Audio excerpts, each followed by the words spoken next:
Hello, hello! And welcome back as Dmitri, Lanko, and I get ready to strap him on and crush the feeble neck of this galaxy beneath our cold, hob-nailed boots. In Perfidious Pete plays Endless Space 2. I'm telling you, I like the cut of this Dmitri fellow's jib. I do. He's staying at home rather than being out exploring the universe on his ship, and while he's at home, he's helping us put the boots to the lowly serfs toiling away in agony and obscurity down on the ground of our home planet of Pteria. They're building the Jeff Bezos delivery drones to carry goods and services to the doorstep of the aristocracy. In fact, it looks like the Jeff Bezos zones are 100% done. Our construction queue is empty. We need to go rectify that. Yes, Peter, you're welcome. Dmitri has done you excellent turn. Drones are now finished and can begin delivering small consumer goods directly to doorstep. Dream of Mr. Jeff Bezos is now fully recognized, and rich aristocrats with fancy smanchy Prime membership are able to have sweater for dog delivered in less than single hour. What a marvelous time to be alive, Pete, you know. Unless you are a lowly serf working in drone factory, in which case life is unendurable agony and every moment an unceasing and hellish nightmare. But hey, this is what suicide nets are for, right, Pete? You're goddamn right they are, Dmitri. You know, I knew I liked you for a reason. And hey, speaking of suicide nets, by the way, I know we're looking at Pteria right now, but let's go take a look at the other planet we have in our galaxy. I'm wondering, Dmitri, if we shouldn't maybe ship a few of those suicide nets over to Vega, because as far as planets go, this place is a toilet. Like, if I had to live on this tiny little shit dump, I'm pretty sure I would be looking to fling myself out the window of a tall building as well. I'm not stoked about its prospects, but so far it is the only planet we discovered that was in any way or even close to remotely hospitable. So let's head back to Pteria then and get to work on construction. The question becomes, what do we build next? Xeno-industrial infrastructure. It's going to give us plus 10 on a fertile planet, plus 10 per planet. This is a system-wide structure, and plus 10 production per temperate planet. We have a temperate 2 times, 3 times. We have a fertile planet. We have 1 fertile planet, and then we just get 10 per planet. So we're getting a big-ass boost here. We're effectively getting 80 production out of this one build, which more than doubles our current level of production. Infinite supermarkets are interesting, and I wouldn't mind building another settler, but I think before we build another settler ship, we should probably find a freaking place to send them. Cerebral reality is also very interesting, but we'll get cerebral reality done so much faster if we just go straight into Xeno-industrial infrastructure. I think that's probably the right move here. What other moves do we need to make? Well, our construction complete is done, so we can go ahead and get rid of that. Right, deciduous trees, which we discovered on our dump planet. Nobody actually lives there yet to take advantage of those. So let's go back to the old galaxy view here. We don't need to be in star system management. I think we've pretty much got everything managed. Should we move our ships? Can't move our ships, so I guess we'll just end our turn. All right, looks like we ended on a pending turn here. All right, we have no construction alerts, nothing to really concern ourselves with. Let's let the ships drive around and do a little bit of exploring. I wouldn't mind trying to find a few curiosities as well, but more than curiosities, I really want to find some habitable planets here. It's all about having more worlds for the good citizens of Pteria to expand to. Yes, this is right, Pete. Dmitri cannot put iron boot on neck of serfs if there are not places for serfs to do their surfing. And I'm not talking about riding on the wooden plank of ocean either. I mean, they must be toiling in fields and whatnot. So we picked up intense cultivation, which... Oh, this is actually where we have to choose, right? Or do we get both of these? Because it used to be we had to choose. I would choose sustainable farms. Hold on, let's go to the technology screen here. Wait, when we picked one, did we just get both? How does this work? I'm confused. So did we pick up both of those? We actually got both of those. We got intense cultivation and sustainable farms. I thought we had to pick. That was actually sort of one of the hallmarks of the endless space, is that when you choose a new research, it forces you to actually, you don't get them both, it forces you to choose one. Is that not the case anymore? Do you actually get both now? I mean, this last episode I went on and on about how dynamic it made it, the research tree, in that you didn't get both, and then what do? You just went and gave me both of these. Well, that's disappointing. All right, well, let's take a look and see what else is under here. We've got efficient shielding, which gives us what? The greasy class of ship? I don't know if I want a greasy ship, man. That just seems kind of, you know, it's kind of egregious. Or the Yeranev class ship. We actually get both of these. So they're both small. We get a protector ship. And we get a hull design. What else do we get? Is that it? This technology is specific to the Imperial's affinity. So we can only get this. All right. Our militarists really like this if we choose this. Is this a military technology? Because this is an Empire development. Kind of what we need to do is find a place that's going to allow us to colonize more worlds, really. I think it should be our #1 priority. Endless Research Park and Endless World. Be the first to build the wonder Endless Research Park and Endless World in one of your star systems. Other empires will get a refund of their own investment. Interesting. So we get 20% bonus on ecstatic. Okay, so this just gives us extra money and extra science if our people are really happy. It also gives us an extra 25% happiness. Interesting, but it doesn't really seem like a necessity. It doesn't seem like a necessity, or that it's necessary, or, you know what, I'm just going to sing a little Baron. It's the bare necessities, those simple bare necessities. What happened to the Jungle Book, man? We used to be cool, and then you had to go and make that live-action remake and get all shitty? What was that all about? I thought we were friends. Denark University we already looked at. I was not hugely enthused. I do like colonized Baron. Okay, let's take a look at our nearby galaxy and see if... Are there any barren planets we might be able to take advantage of if we develop that technology? Of course, it doesn't tell us what is in the system. That would be helpful. Yep, okay. This planet is too hostile to be colonized. Yeah, but you could tell me, like, what kind of stars are in there, though. That would be really helpful. If this screen said, hey, there's 2 barren planets and a fertile planet, instead of making me actually go look at the system. So toxic, Terran, Savannah, and lava. Well, we can't do anything there. What do we got in Vega? Desert, lava. And every other planet I think that we found anywhere, all of those planets were on fire. So searching barren doesn't really help us out a whole lot. Let's go back to the technology screen. What do we got over here? Xenobiology is suggested. What does this get us? Public-private partnerships.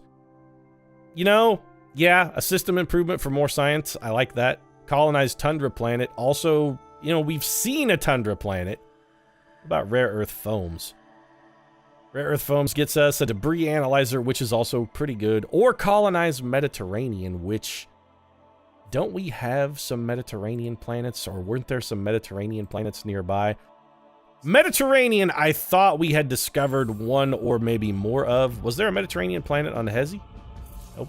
There's a desert and an ash planet. Okay. Let me go back to galaxy view. I don't get why it does that. Sometimes it zooms in and then sometimes it actually doesn't. That's real weird. Like here, it's actually zooming in. It's not taking us to system view. It's just zooming in. That's a little weird. Huge gash, tiny Arctic, medium Arctic. I'm not interested in either of those things. Then what else we got? Aina, were you the one that had the Mediterranean planet? Okay, a tiny Mediterranean planet. So we would get the right to colonize that hole. What a toilet. How come every part of the galaxy over here, our entire chunk of the galaxy is just a dump, man? We got tiny Mediterranean in Duyel. Was there a tiny Mediterranean on Aina as well? Well, if we picked up Mediterranean, we would open up the opportunity to pick up 2 more potential planets, because we do have 2 Mediterranean planets in the region. They just suck, though. Do we really want to go out of our way to be researching such tiny little shitbox dumps? Also, considering that the other ability on that is not fantastic, I'm not super stoked about this. What do we get if we get plasma metallurgy? Interplanetary transport network. Okay, interesting.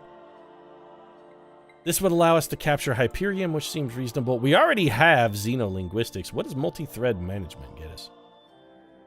I don't know if I really want to go into level 2 technologies yet. Impervious bunkers, I don't like. The chain gang program, I did quite like. And we are picking up 6 manpower per turn now. Galactic commodities. For a second, I thought this said galactic commodes, and I thought they were firing shots at our crappy little planet. +1 resource generation on that's pretty good, but we haven't discovered any strategic resources really yet, so... Goods exchange and marketplace. Okay, this lets us buy luxury and strategic resources on the marketplace. I'm not really interested in anything in economy then.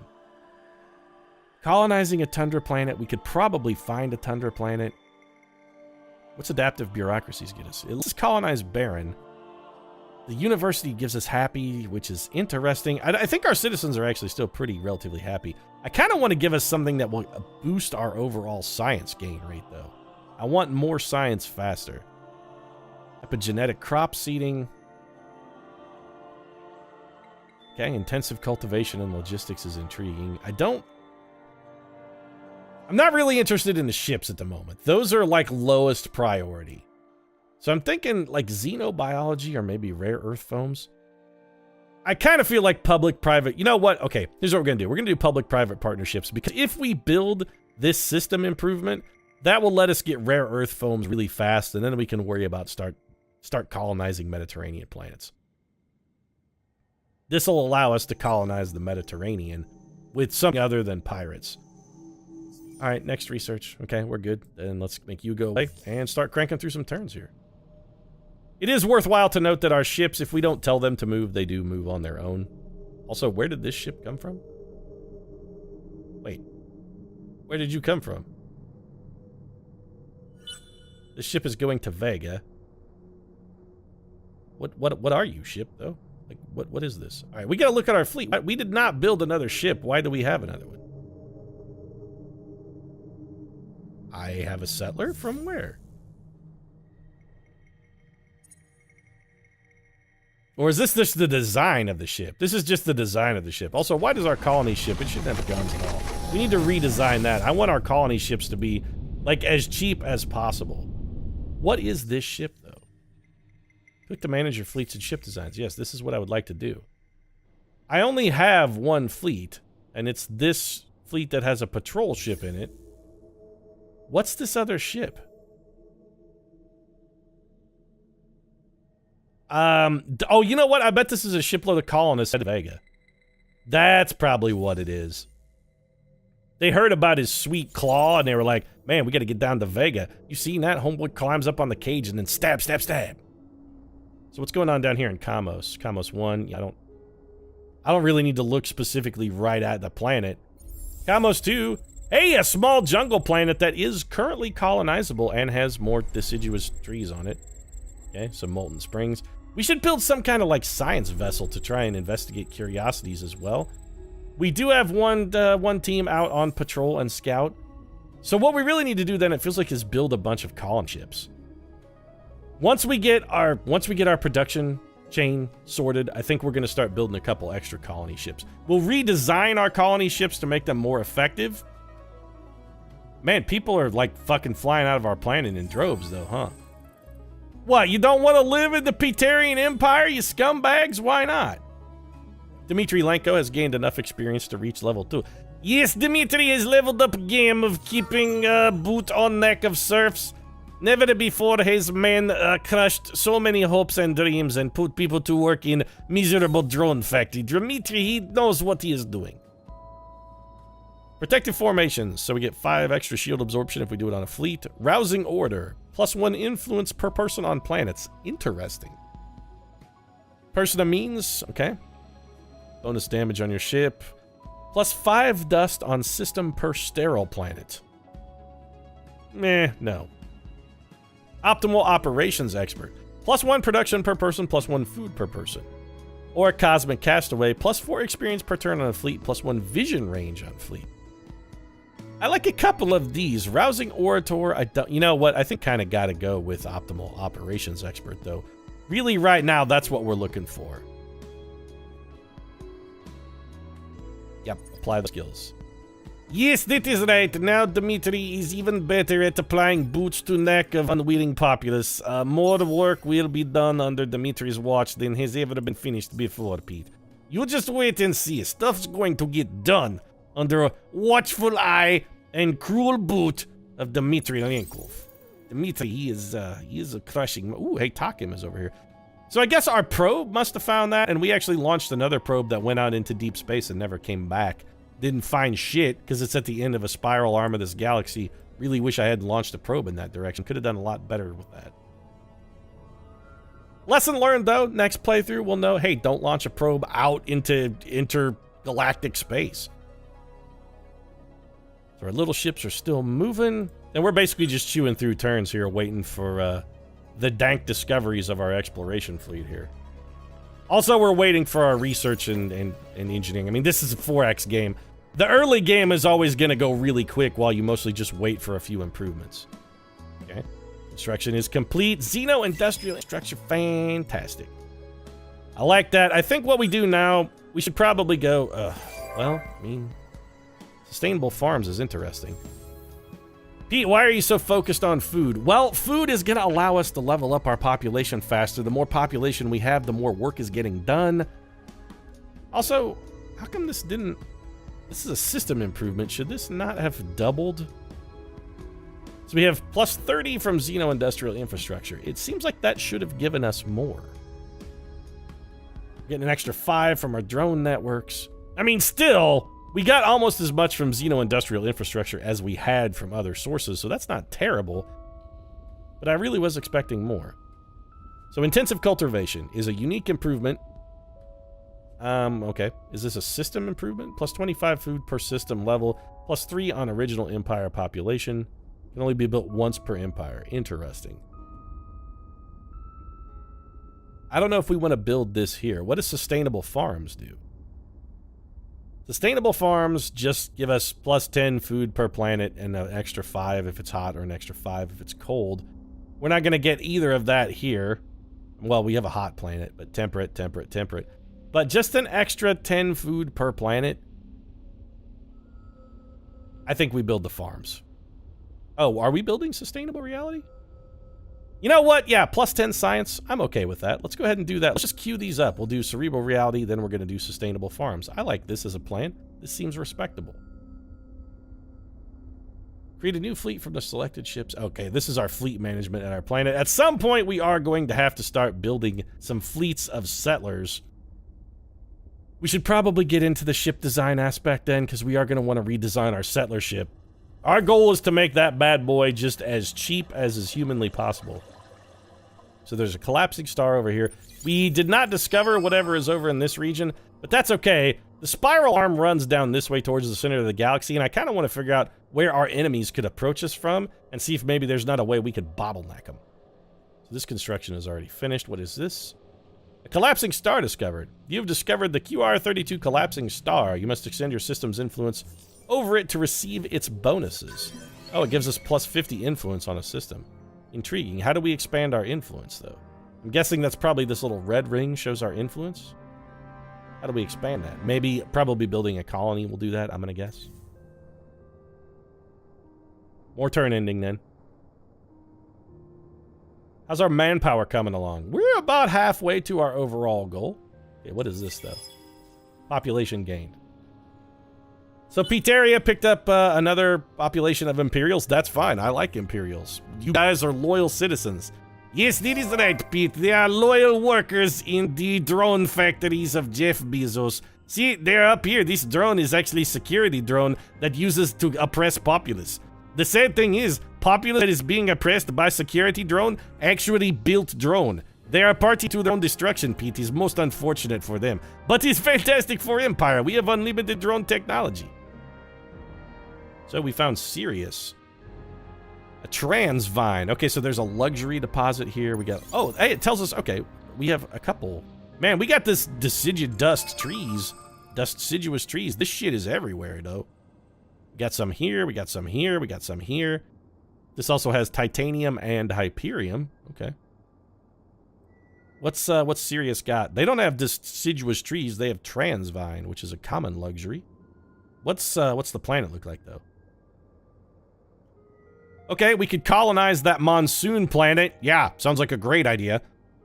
Get a big snow planet, a huge Arctic planet, which is inhospitable, and a large barren planet. Well, I mean, I like the large part. Small barren, single moon anomaly, unknown atmospheric curiosity.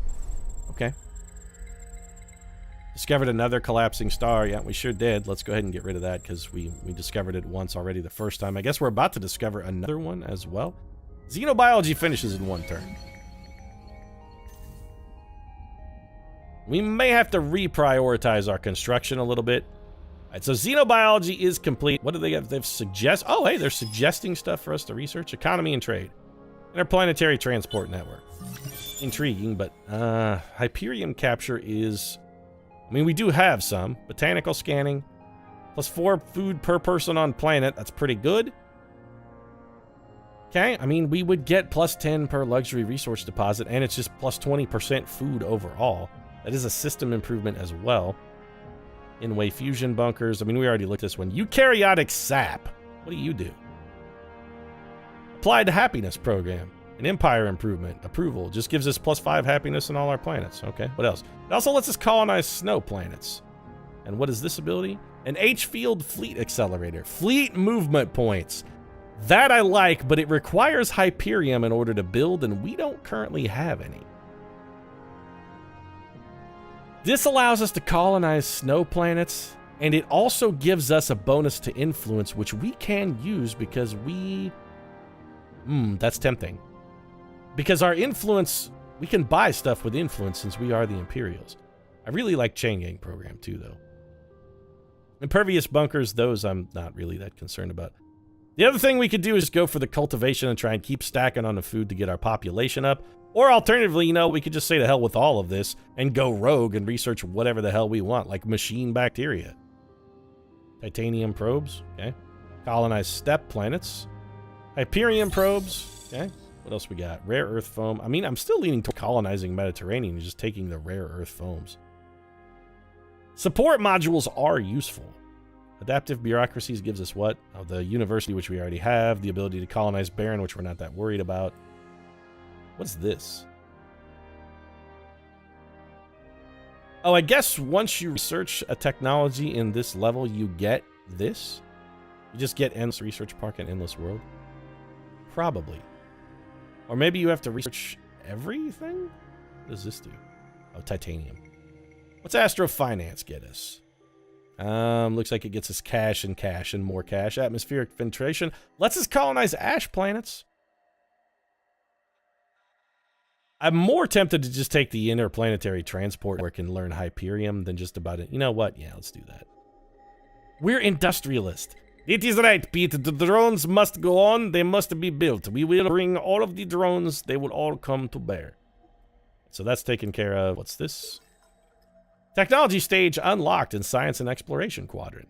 Studier of Worlds. Be the first to have 8 planets colonized within your empire. Oh, so this is a challenge. 8 colonized planets, huh? We also have unlocked a warp drive and nano repair bots, which fix our ship a little bit after every battle. That seems pretty good. Okay, construction is complete on, well, we finished Cerebral Reality, and they're going to build sustainable farms. Only takes 3 turns for that. And Dmitri got, oh, hell yeah, Dmitri. Yes, Pete, again, the boot falls on the neck of the serfs. Dmitri is the 100% the man. I will go ahead and leveling up more stuff so we get the more things per people, the more food per people. I will grind these serfs into bitter dirt, Pete. They will not survive. Their children, however, will survive to also enjoy bitter misery of unending servitude beneath Dmitri's iron boot. Admittedly, system may require a little work. He's not exactly encouraging if you are serf, I suppose.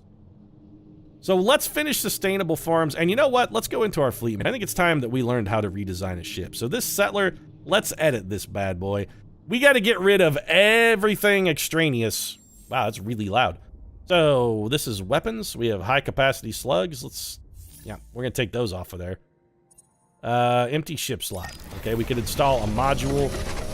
String gravitics engine, okay, and this is a basic colonization module. So what we did is we effectively stripped the guns off of it. High-tech plating, high slugs. So how do we decide what goes where, though? Empty ship slot. So we could put a weapon on this. How do we actually do this? Do we just drag and drop? Ah, okay, so it's very simple. We just drag and drop. We could throw torpedoes on it. We could throw lasers, plasma beams. mean, I don't really want anything on it. What modules do we have? Nano repair bots or a warp drive. I mean, it already has a warp drive, though. Basic colonization, we already have. Any defensive stuff we want to put on this? Plasma shielding. I don't know. I want this. What I want this ship to be is dirt cheap.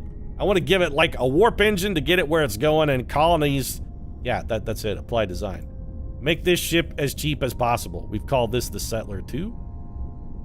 I'd love to give it a more fanciful... You know what? We're actually going to have to give this a more fanciful name. Settler 2? No, this will not do. We're going to edit this. We cannot call this Settler 2. Can I name this design, please? Yeah, I mean, I've got everything here that I need. What I want to do is just name the design. The name of this ship. Yeah, I want to change that. How do I change the name of the ship?